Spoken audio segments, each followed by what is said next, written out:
Kajian malam ini akan membahas satu ayat di dalam Al-Quranul Karim, tepatnya dalam surah Al-An'am ayat ke-158. Allah Subhanahu wa taala berfirman, hal yanzuruna illa an ta'tiyahumul malaikatu aw ya'tiya rabbuk aw ya'tiya ba'du ayati rabbik yauma ya'ti ba'du ayati rabbika la yanfa'u nafsan imanuha lam takun amanat min qablu aw kasabat fi imaniha khaira qul intadhiru inna muntadirun. Allah Subhanahu wa taala berfirman, apakah mereka menunggu-nunggu sampai datang para malaikat kepada mereka, atau datang Rabb kalian kepada mereka, atau datang sebagian tanda-tanda Rabbnya? Pada hari sebagian tanda-tanda Rabbnya didatangkan, maka tidak akan bermanfaat satu jiwa pun keimanannya, terutama orang-orang yang belum beriman sebelumnya atau sudah beriman sebelumnya tapi tidak pernah melakukan kebaikan. Ma'asyiral muslimin yang dimuliakan Allah Subhanahu wa taala, ayat ini menjelaskan 3 perkara. Pertama, an ta'tiyahumul malaika, datang malaikat kepada mereka. Menurut Al-Imam As-Sa'di dalam kitabnya Tafsir Kalimur Rahman, maksudnya adalah liqabdi arwahihim fa innahum idza wasalu ila tilkal hali lam yanfa'uhumul iman wala salihul a'mal. Maksudnya para malaikat itu yang dimaksud malaikat di sini adalah malakul maut. Apabila datang mencabut ruh-ruh mereka dan mereka sudah sampai kepada perkara itu, maksudnya dicabutnya ruh, maka tidak bermanfaat iman mereka dan juga amal soleh mereka. Contohnya seperti Fir'aun, ketika dia tenggelam, dia sempat mengatakan amantu bima amanat bihi banu Israel, aku beriman seperti yang diimani Bani Israel. Tapi kemudian Jibril datang membawa tanah, kemudian disumpalkan di mulut Fir'aun agar Fir'aun tidak bertobat kepada Allah. Orang sepertimu wahai Fir'aun, inilah yang layak. Kemudian dilemparkan tanah itu ke mulutnya sehingga Fir'aun meninggal dalam posisi su'ul khatimah. Dan ini sebagaimana sabda Nabi SAW bahwa tobat seseorang itu akan diterima malam yugharghir, selama nyawa masih belum ditenggorokan. Kemudian yang kedua, au ya'tiya rabbuk, atau Rabbmu akan datang. Kapan itu? Li faslil qadha'i bainal ibad, ketika Allah Subhanahu wa taala datang untuk memutuskan setiap perkara hamba kelak di padang mahsyar. Dan ketika itu tidak ada manfaat kecuali amalan yang dibawanya. Karena Ali radhiyallahu anhu mengatakan, al-yaum yaumul amal wal ghad yaumul hisab. Hari inilah di dunia hari beramal, sementara besok nanti setelah kematian hanya tinggal hisab saja, perhitungan kita dengan Allah Azza wa Jalla. Kemudian yang ketiga, dan ini yang dimaksud kajian kita malam ini, au ya'tiya ba'du ayati rabbik, atau datang kepada mereka sebagian tanda-tanda Rabbmu. Maksudnya di sini ad-dalatu ala qurbis saati, tanda-tanda sebagian tanda-tanda Rabb yang akan didatangkan Allah kepada manusia, artinya tanda-tanda yang menunjukkan tentang dekatnya kiamat besar. Dan ma'ruf, sering saya ulang-ulang, bahwa tanda-tanda kiamat besar ada 10. Dimulai daripada Dajjal, kemudian turunnya Isa bin Maryam, kemudian munculnya Ya'juj dan Ma'juj. Ini tartib berdasarkan hadis. Tidak ada khilaf di antara ulama tartib yang 3 ini. Yang menjadi khilaf adalah ketika ayat-ayat dan tanda-tanda kiamat besar yang lainnya, seperti umpamanya gempa dari arah timur, kemudian gempa dari arah barat, kemudian gempa di Jazirah Arab, kemudian setelah itu munculnya dukhan, kemudian setelah itu terbitnya matahari dari arah barat, kemudian setelah itu munculnya dabatun minal ard, binatang yang keluar dari perut bumi dan bisa bicara, kemudian setelah itu angin yang datang yang menghembus membunuh orang-orang yang beriman walaupun memiliki sebiji zarah. Kemudian munculnya api dari arah Aden yang menggiring manusia kepada tempat perkumpulan mereka di Syam. Lah 7 tanda ini menjadi khilaf para ulama mana duluan, sehingga tidak bisa dipastikan ini yang ini duluan, yang itu duluan. Itu kembali kepada ijtihad para ulama. Akan tetapi di sini Allah Subhanahu wa taala mengatakan dalam ayat setelahnya, Allah mengatakan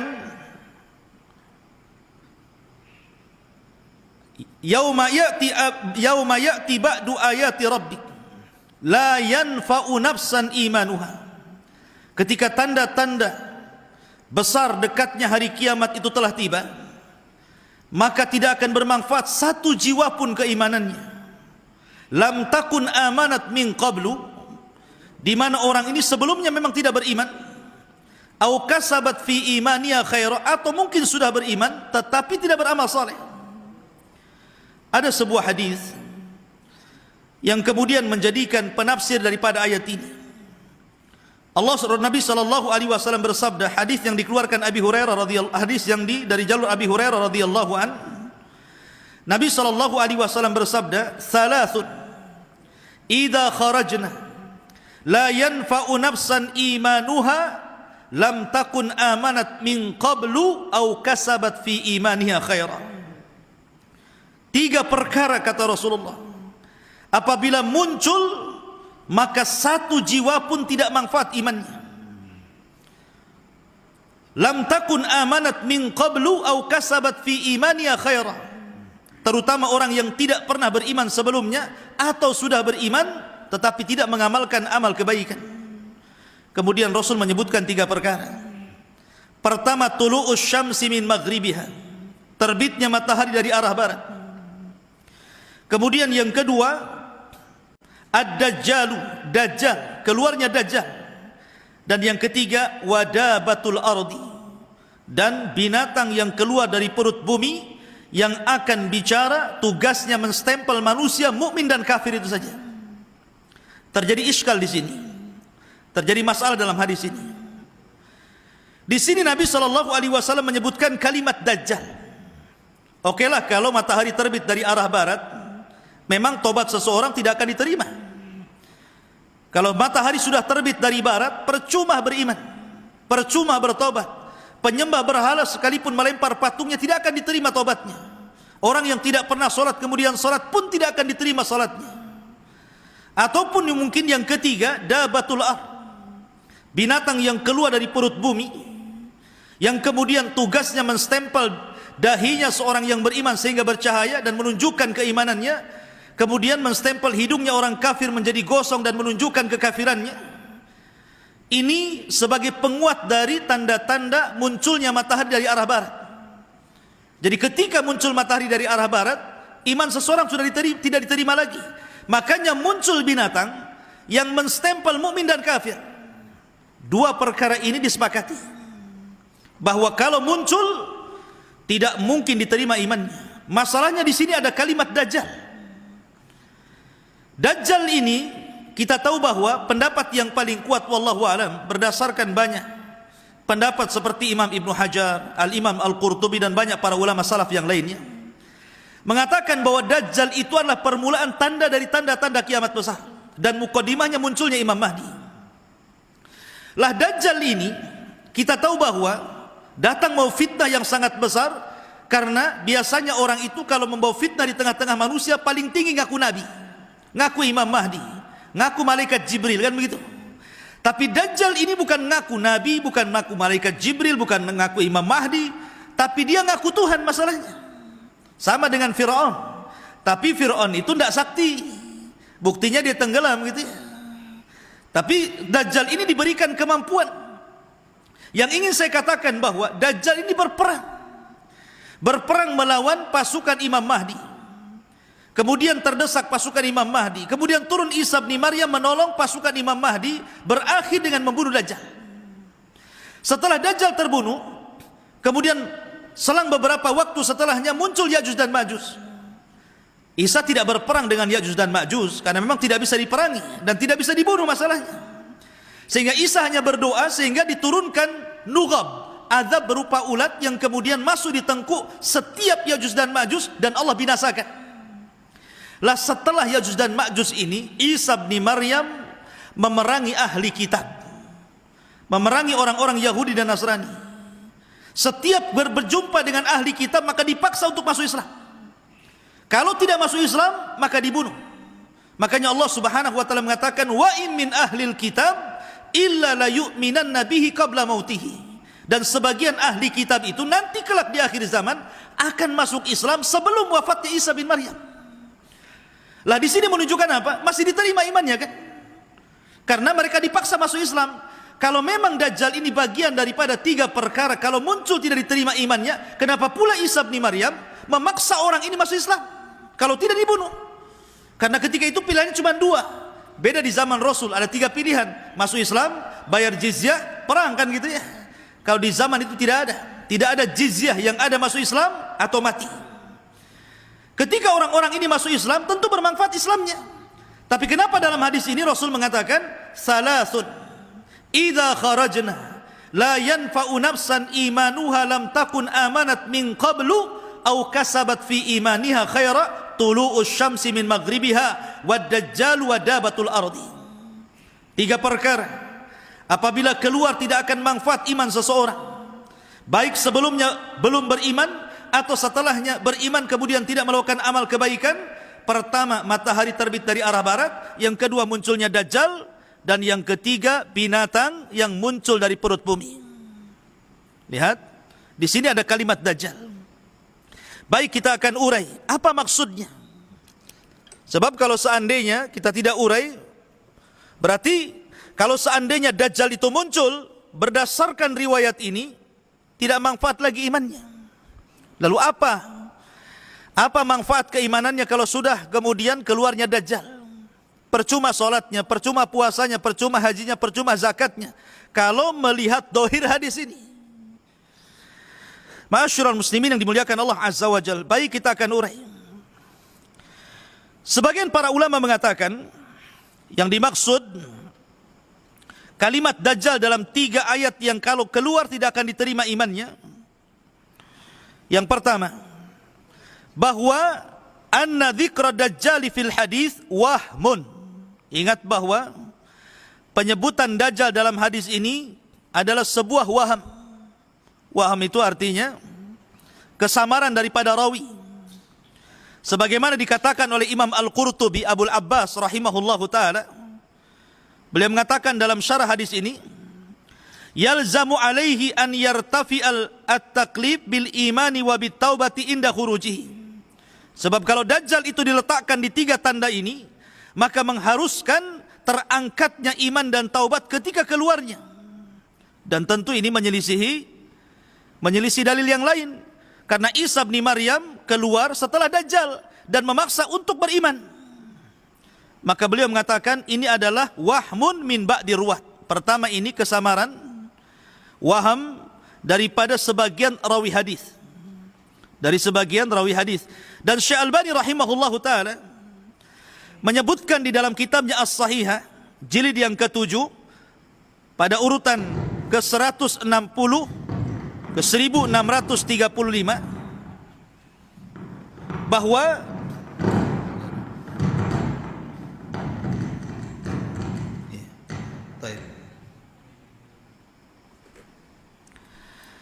saya ulangi, bahwa Syekh Albani rahimahullahu taala menyebutkan dalam sahihnya terjadi beda cetakan di dalam kitab Al-Musnad.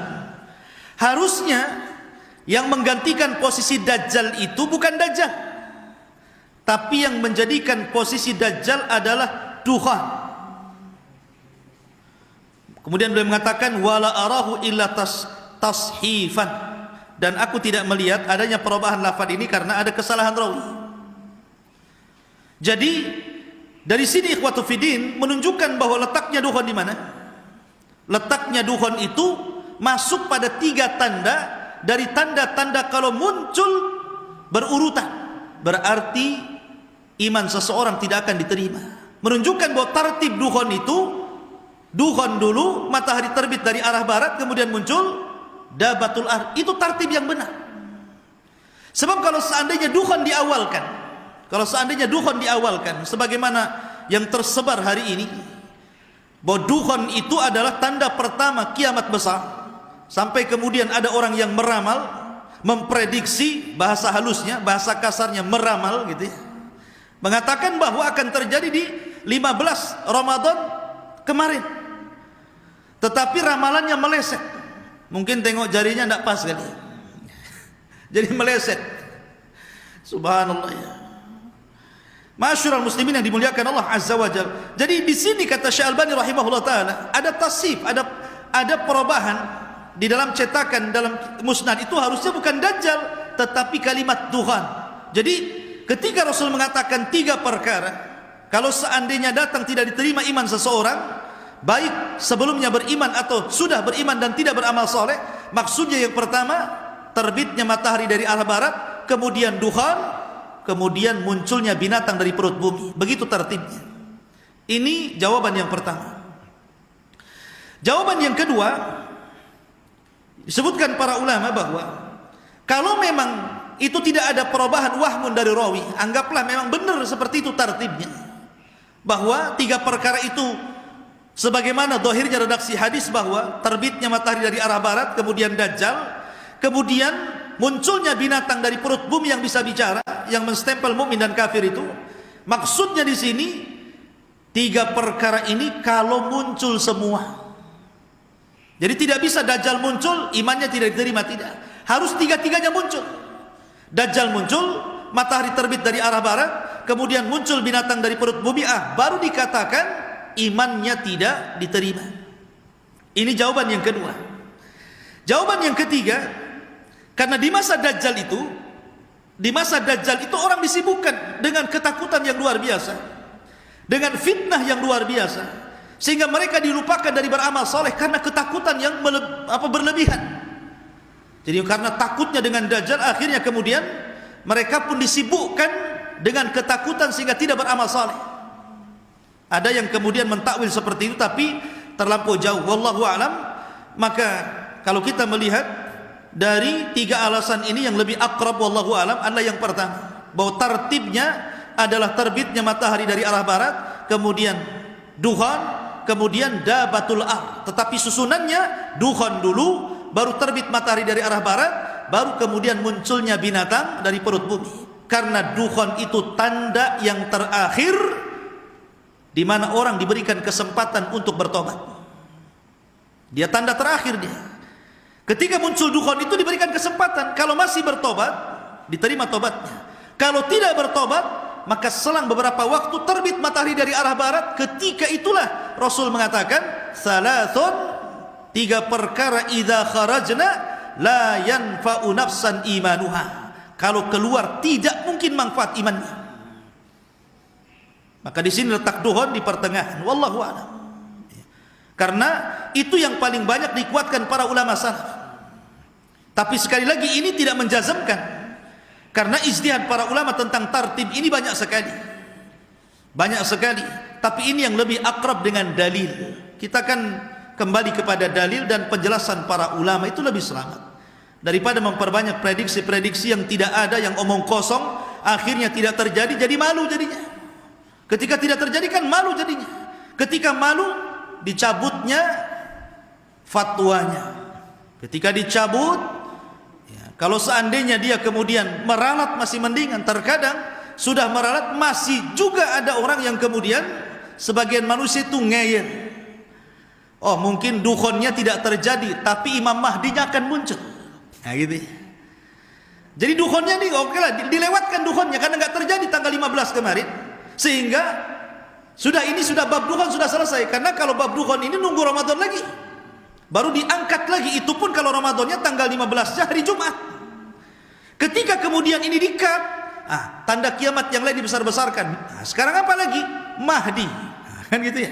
Sekarang yang digembor-gemborkan itu Imam Mahdi. Bahwa Imam Mahdi akan keluar tahun 2020. Ada yang mengatakan 2022. 2022. Masya Allah. Dengan sangat yakin dan pastinya mengatakan seperti itu, walaupun lisan halnya kadang-kadang mengingkari, aneh. Ketika dia sudah menyebutkan tempatnya, menyebutkan usianya, kemudian memprediksi akan kekacauan besar. Nanti nih kalau tidak terjadi, mungkin Imam Mahdi sudah nggak bicara lagi, mungkin yang lain lagi Dajjal katanya. Jadi begitulah akhirnya prediksi. Agama ini berdasarkan syariat, ikhwan. Ada Quran, ada sunnah. Tidak mungkin kedua pusaka ini menyesatkan orang. Makanya Rasul mengatakan, taraktu fikum amraini lan tadhillu ma tamassaktum bihima, kitaballahi wa sunnati. Ku tinggalkan kepada kalian dua perkara ya. Kalau kau pegang dua-duanya, kalian tidak mungkin sesat. Yang sesat itu kalau seandainya keluar daripada Al-Quran dan Sunnah. Karena kesesatan itu cuma dua. Munculnya pemahaman yang salah ketika berdalil itu dua. Satu, dalilnya palsu, dalilnya lemah. Kalau dalilnya palsu, dalilnya lemah, bagaimana mau beristidlal mengambil pelajaran daripada dalil? Asalnya saja sudah salah, bagaimana cabangnya? Ini satu. Dan ini yang banyak hari ini. Ketika mereka menggembar-gemborkan dengan hadis maudhu, dengan hadis palsu, kemudian mereka dengan sangat yakin menjabarkan hadis itu, ya tidak mungkin terjadi, omong kosong. Kenapa? Dalilnya saja tidak ada, karena bukan dari Nabi. Atau yang kedua, dalilnya sahih, tetapi dicocok-cocokkan logika. Dalilnya benar, Quran, Sunnah, Bukhari, Muslim. Dalilnya Masya Allah, akhrajahu shaykhaini, dikeluarkan dua imam hadis Bukhari Muslim. Tetapi cara memahaminya tidak kembali kepada para ulama, tapi kembali kepada otak, kembali kepada cocok logika. Kemudian disangkut pautkan dengan akal pikiran dia. Seolah-olah ulama itu tidak paham dengan hadis itu, Anda yang paham. Seolah-olah penafsiran para ulama itu hanya berlaku di zamannya, di zaman sekarang Anda yang memahaminya. Siapa Anda? Ya. Makanya terjadi kesesatan jadinya. Nah, dari sini ma'asyiral muslimin yang dimuliakan Allah Azza wa Jalla, maka alhamdulillah Ramadan tenang, kaum muslimin bisa beribadah lagi dan tidak perlu khawatir lagi dengan ada dukhon, karena dukhonnya sudah lewat. Dukhonnya sudah enggak ada lagi. Nanti wallahu a'lam, dukhon itu pasti ada, tapi jangan dipastikan. Karena dukhon itu tanda-tanda langit. Kenapa pula ada di bumi? Dukhon itu kan tanda-tanda langit. Dia muncul di langit, Tuhan itu bukan dari bumi. Itulah berdasarkan penafsiran Imam Qurtubi rahimahullahu taala ketika mentafsirkan ayat Tuhan. Itu tanda-tanda langit, bukan tanda-tanda bumi. Makanya Imam At-Tayyib mengatakan bahwa ada tanda-tanda yang bisa merubah bumi, ada tanda-tanda yang bisa merubah langit. Salah satunya Tuhan, karena memang muncul dari langit. Allah yang munculkan Tuhan itu dari langit, bukan timbul dari bumi. Apalagi kemudian akibat daripada bongkahan dan jatuhan meteor yang sangat besar, 20 kali lipat dari lapangan bola, kemudian akan menimbulkan asap yang tebal yang membungkus satu dunia. Wah, ini payah ini kalau udah gini. Masyarul muslimin, dari mana ini asal usulnya? Siapa yang mentafsirkan? Ya. Maka tinggalkan cocok logi itu sudah. Akal itu dilahirkan untuk patuh kepada Quran dan Sunnah, bukan untuk mengakal-akali Quran dan Sunnah. Sebab kalau agama ini akal-akalan, ketika membasuh sepatu itu bukan atasnya tapi bawahnya, karena yang kotor bawahnya. Kenapa syariat mengusap sepatu di atas, padahal yang di atas itu bersih, yang di bawah itu kotor? Karena agama ini bukan akal-akalan. Orang kentut, harusnya yang dibasuh itu pantatnya. Kenapa pantatnya nggak disalahkan? Semua dibasuh pula. Karena memang agama bukan logika. Orang junub mengeluarkan sperma. Sperma itu tidak najis. Kalau kencing najis, harusnya yang mengeluarkan najis itu yang mandi. Ini yang mengeluarkan tidak najis, tidak mandi. Aneh, logikanya di mana? Air mandi kan tidak najis, kenapa suruh mandi?